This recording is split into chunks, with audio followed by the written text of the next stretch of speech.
पालकमंत्री म्हणून मी सातत्याने त्यांच्या संपर्कात होतो. गेले 8-10 दिवस जसं 14 तारखेला या पद्धतीनं जाणार अशी अल्टिमेटम देण्यात आला होता, त्यापासून मी संपर्कात होतो. आणि मला वाटतं की अनेक लोकांनी बाबा हे शांततेने आम्ही आंदोलन करणार आहोत अशा प्रकारचं शब्द दिला होता असं पोलीस प्रशासनाचं म्हणणं. आता त्यामध्ये काय झाले नक्की याचा तपास निश्चितपणानं होईल. परंतु घटना ही दुर्दैवी आहे. शाहू महाराजांच्या पुरोगामी हे आपल्या भूमीमध्ये अशा घटना पुन्हा घडू नयेत अशी सर्वांची इच्छा आहे, सर्व जनतेची. काल खासदार छत्रपती शाहू महाराज स्वतः तिथं जाऊन आले आणि त्यांनी आपल्या संतप्त प्रतिक्रिया दिलेल्या आहेत. आणि म्हणून यापुढच्या काळात अशा घटना घडू नयेत याची काळजी प्रशासनाने घेण्याची आवश्यकता आहे आणि ती जरूर खबरदारी आम्ही घेऊ. ओएसिस फर्टिलिटीच्या तज्ज्ञांनी IVF उपचार पद्धतीद्वारे 1 लाखांहून अधिक जोडप्यांना मातृत्व प्राप्तीचा आनंद दिला आहे. मोफत अपॉइंटमेंट बुक करण्यासाठी आजच संपर्क साधा. ही सगळी जबाबदारी जी आहे ती शासनाचीच आहे. हे जे घडलं त्याला जबाबदार जे आहे ती शासनाला धरलेले समजलं नाही. ठीक आहे ना, आता त्याच्यामध्ये कुणाचा चूक होती काय होतं ह्याचा तपास होईल. परंतु आता आपण ह्याच्यामध्ये दुसरं राजकारण न करता हे वातावरण सलोख्याचं कसं राहील, शांततेचं कसं राहील आणि पूर्वपदावर कसं येईल याची बघण्याची काळजी आपण घेण्याची आवश्यकता. पालकमंत्र्यांनी मला पुरोगामित्व शिकवू नये, मी शाहू घराण्यातला आहे अशा पद्धतीचा दावा किंवा तशा पद्धतीची टीका तुमच्यावर संभाजीराजे यांनी केली. ज्या पद्धतीने छत्रपती शाहू महाराज खासदार आहेत, त्यांनी माझ्यासारखीच प्रतिक्रिया व्यक्त केलेली आहे. पण आता एकूणच बघितलं तर राज्यभरामध्ये ह्या गोष्टीला वेगळे रंग मिळताना पाहायला मिळतं. MIM कडून शुक्रवारी कोल्हापूरमध्ये मोर्चा निघतोय, काय सांगा? नाही, आता हे असे मोर्चे घराला आपण परवानगी देता कामा नये. मी जिल्हाधिकारी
पाहायला मिळतंय.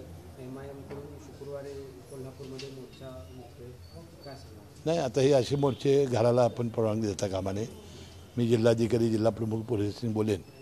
आता अशा पद्धतीच्या घटना होऊ नयेत यासाठी याच्यावर प्रतिबंधक उपाय होण्याची गरज आहे. ज्या पद्धतीने काल शाहू महाराज त्या ठिकाणी गेले, नुकसानग्रस्तांशी दिलासा देण्याचा त्यांनी प्रयत्न केला, मात्र त्यानंतर देवेंद्र फडणवीसांनी प्रतिक्रिया दिली की महाविकास आघाडीला शिवाजी महाराजांच्या गडावर हिरवे झेंडे बघायचे आहेत. मी काही ती प्रतिक्रिया बघितलेली नाही.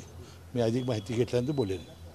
पण एकूणच आता संभाजीराजेच नाही तर वेगवेगळ्या संघटनांचा यामध्ये हात असल्याचं समोर येते. जितेंद्र आव्हाड संभाजी भिडेंच्याकडे वोट करतायत.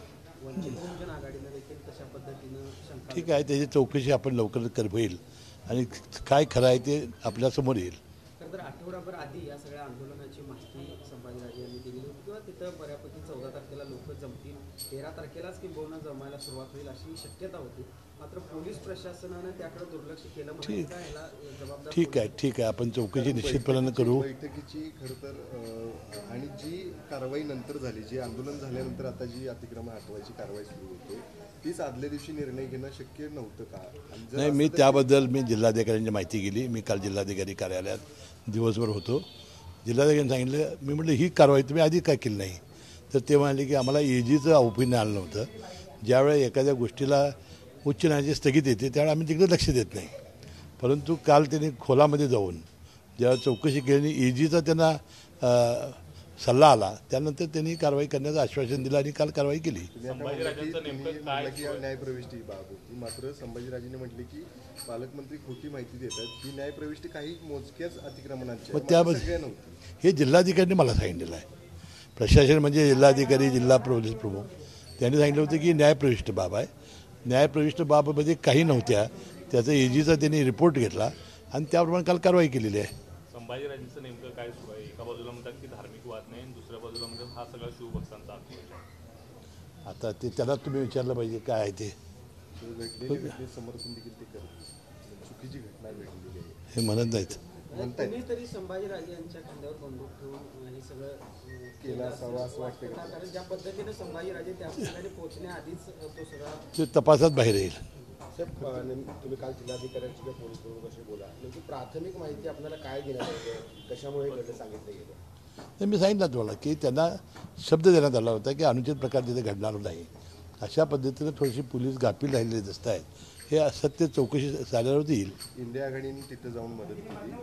आपण सरकार म्हणून आता त्या ठिकाणी कशा पद्धतीने ते सगळी आता त्याचे पंचनामे केलेले आहेत, नुकसानभरपाई केली आहेत, त्याला जास्तीत जास्त नुकसानभरपाई देण्याचा प्रयत्न प्रशासन करेल. मदतीच्या छावण्या देखील उभा करा असं इंडिया आघाडीची मागणी त्या ठिकाणी. नाही ठीक आहे ना, आम्ही करू की त्याला जे जे काय आवश्यक असेल ती 40 कुटुंब आहेत त्यांना बाबा त्यांचं जे नुकसान झालं असेल त्याला भरपाई करण्याचे पंचनामे करून शासनाकडे पाठवण्यात आलेले आहेत. जास्तीत जास्त मदत त्यांना देऊ आम्ही. माझ्या पुरोगामित्वावर प्रश्न उपस्थित करताय, मात्र विशाळगडावर यासीन भट्ट राहिला होता हे तुम्हाला दिसत नाही का? अशा पद्धतीने संतप्त प्रतिक्रिया संभाजीराजे देतात. आता याशीन भटकळ प्रकरण हे कालच आम्हाला कळालं. त्याचीही अधिक चौकशी केली जाईल. तो कुठं राहिला होता, का राहिला होता, कोणाच्यात राहिला होता. पण ही माहिती असती तर पोलीस का गप बसते ही माहिती घेऊ आपण. आता सतेज पाटील यांच्यावर देखील विरोधकांकडून आरोप होतो की त्यांनी काही एक महिन्याभरापूर्वी वक्तव्य केलं होतं की कोल्हापूरमध्ये दंगली घडवण्याचे प्रकार येत्या काळामध्ये होतील. त्यामुळे सतेज पाटलांची देखील चौकशी एकंदरीत सर्वांची चौकशी झाल्याची गरज आहे. चौकशी समोर झाल्यानंतर सत्य समोर येईल. आपण पालकमंत्री म्हणून कधी त्या ठिकाणी भेट देणार आहात या 2 दिवसात? नाही मी काय ठरलेलं नाही, योग्य वेळा जाईल. नाशिकमधल्या संत आखाड्यानं सुद्धा आता इशारा दिलाय, संभाजीराजेंवर गुन्हा दाखल झालाय, जर त्यांना अटक झाली तर महाराष्ट्र पेटवू असा इशारा दिला. नाही ठीक आहे ना, ते आता पोलीस कायदा आणि सुव्यवस्था बघतील.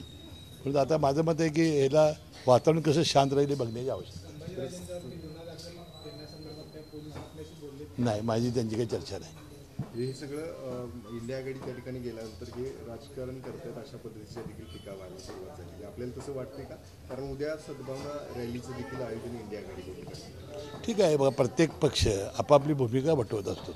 त्या पद्धतीने वातावरण शांत राहणं हे आवश्यक आहे. शाहू महाराजांच्या भूमीमध्ये अशा घटना घडू नयेत अशासाठी कोण प्रयत्न करत असेल त्याचं स्वागत आहे. लाडकी बहीण या सगळ्या एकूणच सगळ्या याच्यावरती यांनी म्हटलं काय आव्हान? अरे आता आपल्याला माहिती आहे की या 2 घटना घडल्या, थोडी एक मागे घडली होती आताही. त्यामुळे आपलं कोल्हापूर शहर बदनाम होते, कोल्हापूर जिल्हा बदनाम होतो. तर माझ्या सगळ्या शाहू प्रेमी पुरोगामी विचाराच्या लोकांना विनंती आहे की अशा घटना घडू नयेत म्हणून सगळ्यांनी शांतता राखावी आणि शांततेसाठी जेवढे प्रयत्न करता येतील तेवढे करावेत. सगळ्यामध्ये पोलीस अधीक्षक अपयशी ठरतायत का? कारण वर्षभर ते आल्यानंतर वर्षभरामध्ये दुसऱ्यांदा अशा प्रकारचा गंभीर प्रकार घडलेला आहे ज्याची कल्पना आधीच असताना त्यांनी योग्य ती काळजी घेतली. नाही ठीक आहे, कालही माझ्याकडं काही पत्रकारांनी विचारलं होतं. शासन योग्य तो निर्णय घेईल. लाडकी बहीण योजनेनंतर आता सरकारनं विद्यार्थ्यांसाठी देखील एक योजना आणली ज्यामध्ये 12वी डिप्लोमा आणि पदवीधरांसाठी देखील आता दरमहा पैसे दिले जाणार. काय त्याच्यात कौशल्य विकासासाठी आपण योजना आणलेली आहे. 12वी पास, पदविका आणि पदवीधर यासाठी 6, 8 आणि 10 हजार रुपये महिन्याला देणारी एक स्टायपेंड देणारी योजना आणलेली आहे. आणि मला वाटते तरुण मुलांच्या जे बेरोजगार आहेत त्यांना एक अतिशय चांगली ही व्यवस्था शासनाने केलेली आहे. नवाब मलिक यांना महायुतीमध्ये घेण्यावर एक जो घोळ सुरू आहे त्यानंतर आता नवाब मलिक अपक्ष निवडणूक लढवण्याच्यामध्ये तयारीच्या त्याची काय माहिती माझ्याला आज नाही. अजित पवार गटातली काही नेते जे आहेत ते आज शरद पवार यांच्या गटामध्ये प्रवेश करणार आहेत. नेते का आमदार? नेते नाव सांगा ना, मला माहिती नाही. काय माहिती आली? माझ्याकडे काय माहिती नाही. काही नेते जाणार आहेत अशा पद्धतीची मला माहिती द्या म्हणजे मी सांगेन तुम्हाला जाणार आहेत का नाही. नावं तर सांगा ना. पिंपरी चिंचवडमधले 4 पदाधिकारी ते ठीक आहे ना. आणि कोल्हापूरमधील देखील काही बघा, विधानसभेच्या निवडणुका आल्या की हे अशा घटना घडतात. ज्यांना तिकीट मिळणार नाही ते इकडं तिकडं होतात, तिकडं इकडं होतात. आता 7 पक्ष आहेत.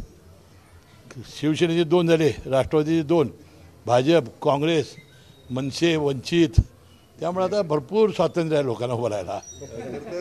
प्रकाश आंबेडकर आता आरक्षण बचाव रॅली जी आहे ती काढणार आहे. संपूर्ण महाराष्ट्रावर अशा पद्धतीचं आहे. चांगला आहे ना. आरक्षण वाचवण्यासाठी किंवा पुरोगामी विचारासाठी कोण पुढाकार घेत असेल तर त्याचं स्वागत आहे. धारावीसाठी खरं तर मुंबईमध्ये 20 भूखंडांची मागणी जी आहे ती आता करण्यात आलेली आहे प्राधिकरणाकडे. काय माझी काय माहिती नाही.